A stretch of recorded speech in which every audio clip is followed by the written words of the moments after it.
Assalamualaikum warahmatullahi wabarakatuh. Saya Salsari Anggreni dan rekan saya Ilman Nurtafia Zahra akan menjelaskan tentang apa itu manajemen likuiditas.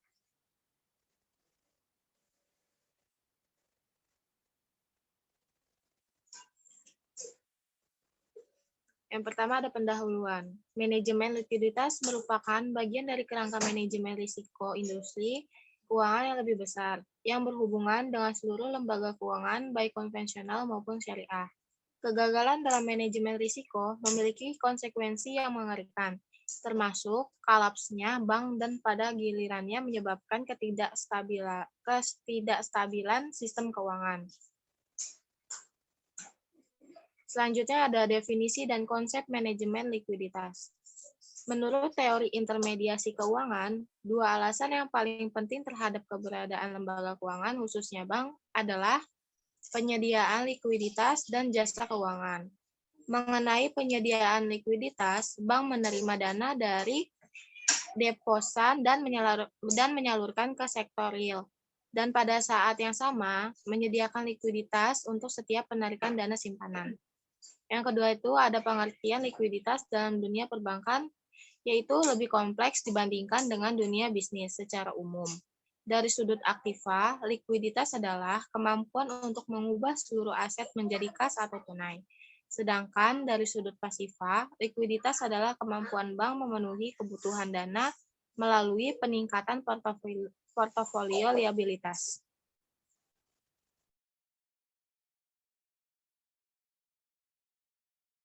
Selanjutnya ada manajemen likuiditas. Manajemen likuiditas bank adalah suatu proses pengendalian dari alat-alat likuid yang mudah ditunaikan guna memenuhi semua kewajiban bank yang segera harus dibayarkan. Itu menurut Muchariansyah Sinungan. Yang kedua itu ada manajemen likuiditas adalah mengelola bagaimana bank dapat memenuhi baik kewajiban yang sekarang maupun kewajiban yang akan datang bila terjadi penarikan atau pelunasan aset liability yang sesuai dengan perjanjian atau yang belum diperjanjikan. Itu menurut Muhammad, tahun 2004.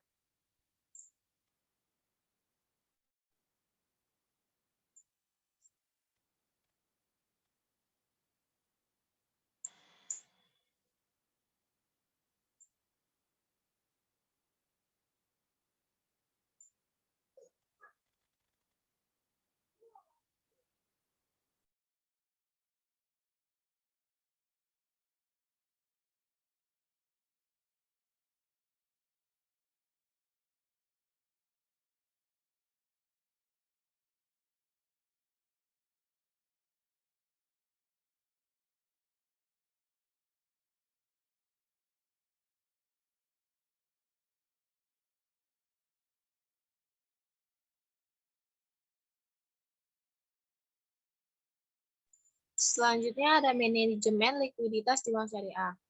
Manajemen likuiditas di bank syariah merupakan bagian dari aset dan liability manajemen yang secara umum bertujuan untuk menjaga likuiditas suatu bank syariah agar kegiatan operasionalnya tetap berjalan dan kepercayaan masyarakat terjaga.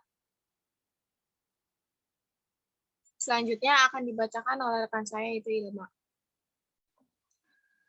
Risiko likuiditas. Risiko likuiditas adalah risiko terjadinya kerugian yang merupakan akibat dari adanya kesenjangan antara sumber pendanaan yang pada umumnya berjangka pendek dan aktiva yang pada umumnya berjangka panjang.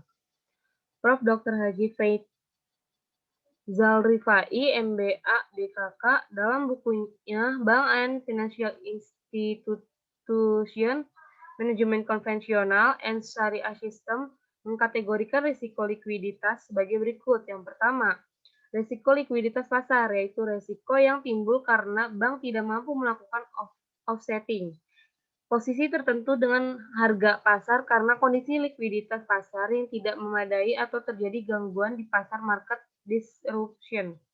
Yang kedua itu ada risiko likuiditas pendanaan, yaitu risiko yang timbul karena bank tidak mampu mencairkan asetnya atau memperoleh pendanaan dari sumber dana lain. Lalu ada instrumen manajemen likuiditas bank syariah. Instrumen keuangan yang dapat diterapkan untuk memenuhi kebutuhan likuiditas seperti menjual instrumen jangka pendek untuk kebutuhan likuiditas jangka pendek.